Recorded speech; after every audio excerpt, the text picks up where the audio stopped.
નમસ્કાર મિત્રો, સ્વાગત છે તમારું આપણી યુટ્યુબ ચેનલ ખબર અંતર ગુજરાતમાં। તો મિત્રો, આજના વિડીયોમાં આપણે જાણવાના છીએ કે અંબાલાલ પટેલે શું આગાહી કરી છે। વાવાઝોડાના લઈને અંબાલાલ પટેલે સૌથી મોટી આગાહી કરી દીધી છે।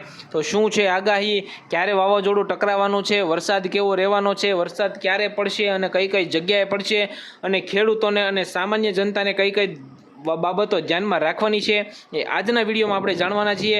તો વિડીયોમાં અંત સુધી બન્યા રહેજો। ચેનલમાં નવા હોય તો ચેનલને સબસ્ક્રાઇબ કરી નાખજો, વિડીયો ગમતો હોય તો લાઇક કરી નાખજો, જેથી કરીને આવા હવામાન અને તમામ ગુજરાતની ખબર અંતર તમને જલ્દી મળતી રહે। તો ચાલો મિત્રો, વિડીયોની શરૂઆત કરીએ।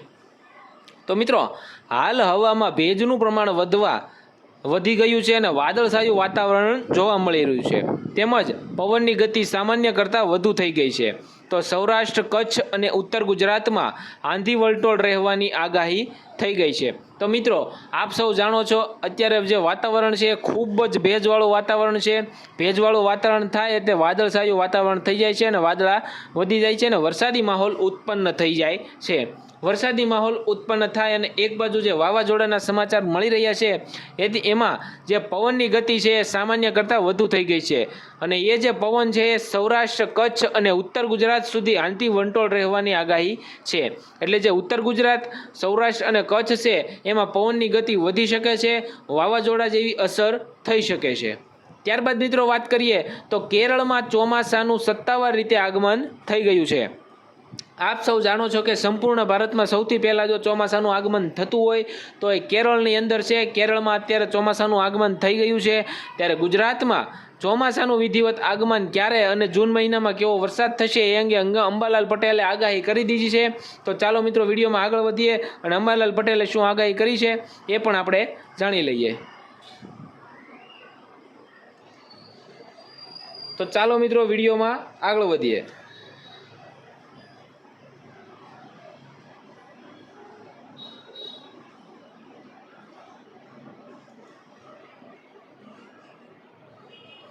હવામાન નિષ્ણાત અંબાલાલ પટેલે જણાવ્યું છે કે હાલ ગુજરાતમાં પ્રી મોન્સૂન એક્ટિવિટી થઈ શકે છે અને આંધી વંટોળનું પ્રમાણ વધી શકે છે।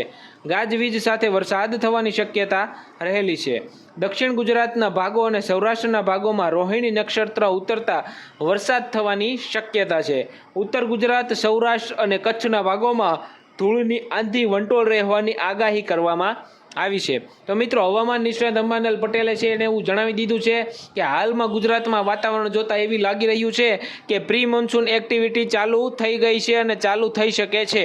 એ જો આ ચાલુ થઈ જશે તો આંધી વંટોળનું પ્રમાણ છે એ મિત્રો ગુજરાતની અંદર વધી શકે છે। ગાજવીજ સાથે વરસાદ થવાની શક્યતા રહેલી છે। એક બાજુ તમને ખબર છે કે વાવાઝોડું ટકરાવવાની સંભાવના થઈ ગઈ છે અને જે આજે પવન જોતા તમને એવું લાગી રહ્યું છે કે ગાજવીજ સાથે વરસાદ અત્યારે જ તૂટી પડવાનો છે અને વરસાદ થવાની પૂરેપૂરી શક્યતા રહેલી છે। મિત્રો, દક્ષિણ ગુજરાતના ભાગો અને સૌરાષ્ટ્ર ભાગોમાં રોહિણી નક્ષત્ર ઉતરતા વરસાદ થવાની શક્યતા એકદમ પ્રબળ થઈ ગઈ છે। આપ સૌ જાણો છો કે રોહિણી નક્ષત્ર ઉતરી ગયું છે અને વરસાદ થવાની શક્યતા રોહિણી નક્ષત્ર પછી એકદમ પ્રબળ બની જાય છે અને વરસાદ થવાની શક્યતા છે એ પણ તીવ્ર વધી જાય છે। જો એ તીવ્ર વધી જશે તો ઉત્તર ગુજરાત, સૌરાષ્ટ્ર અને કચ્છના ભાગોમાં ધૂળની આંધી અને વંટોળ રહેવાની સંભાવના કરવામાં આવી છે। જી હા મિત્રો, આપ સાચું સાંભળી રહ્યા છો, વંટોળ રહેવાની સંભાવના સાંભળી રહ્યા છો, એ બિલકુલ સાચું છે।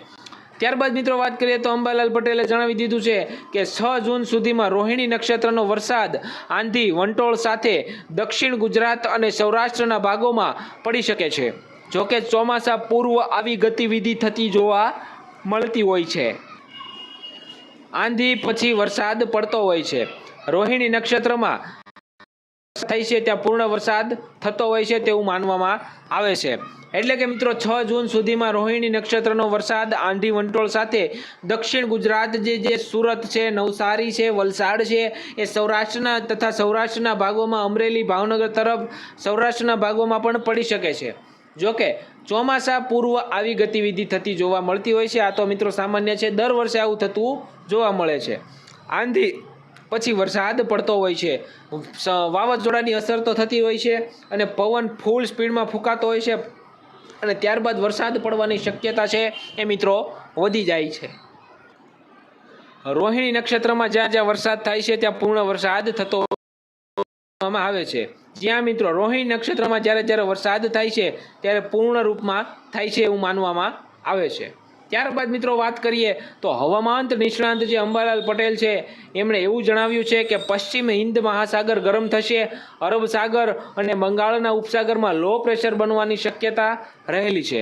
હા મિત્રો, પશ્ચિમ હિન્દ મહાસાગર ગરમ થશે, અરબ સાગર અને બંગાળના ઉપસાગરમાં લો પ્રેશર બનવાની શક્યતા પૂરેપૂરી રહેલી છે। 8 જૂન આસપાસ બંગાળના ઉપસાગરમાં લો પ્રેશર બનવાની શક્યતા છે।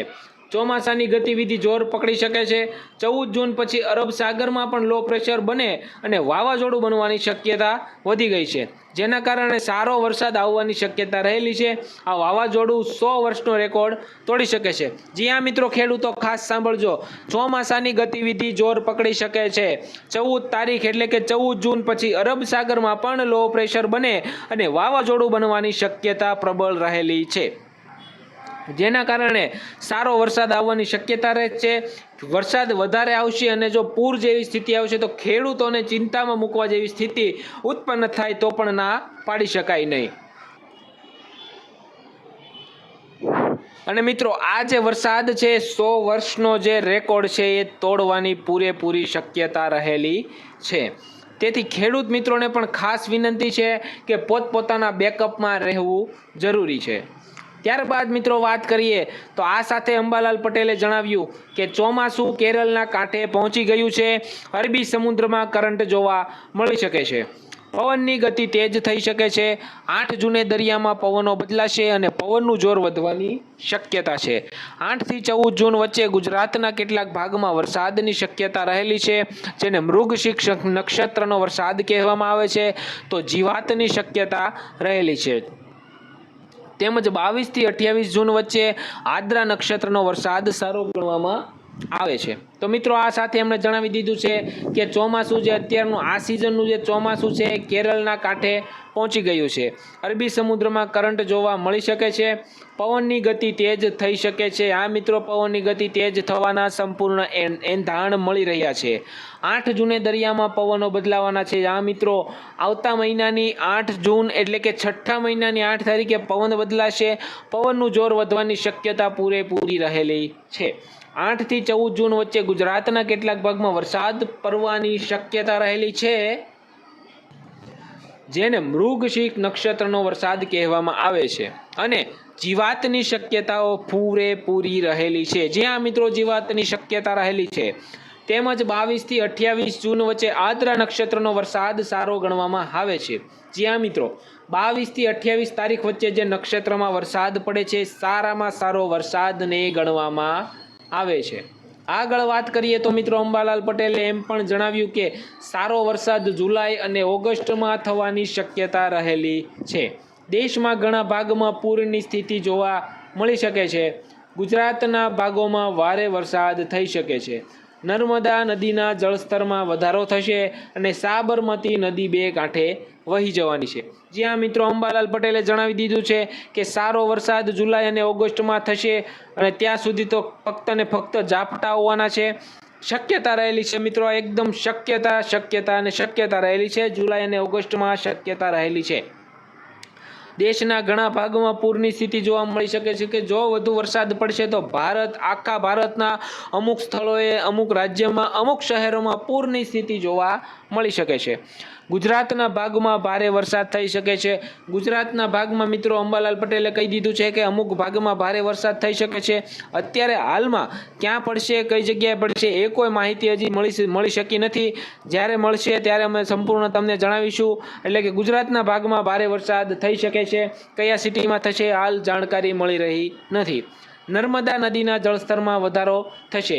જ્યાં મિત્રો નર્મદા નદીના જળસ્તરમાં વધારો થશે એટલે કે નર્મદા સાઈડ જે વિસ્તાર છે એમાં વરસાદ પૂરેપૂરો થવાની શક્યતા છે, કારણ કે વરસાદ પૂરેપૂરો થશે અને ફૂલ થશે તો જ જળસ્તરમાં વધારો આવે છે। અને સાબરમતી નદી છે એ મિત્રો 2 કાંઠે વહી જશે એટલો વરસાદ આવવાનો છે। તો મિત્રો, આજના વિડીયો માટે બસ આટલું જ। મળીશું નેક્સ્ટ વિડીયોમાં નવી માહિતી સાથે। અહીંયા સુધી લાઈક કરવાનું, શેર કરવાનું અને સબસ્ક્રાઇબ કરવાનું ભૂલતા નહીં। ધન્યવાદ।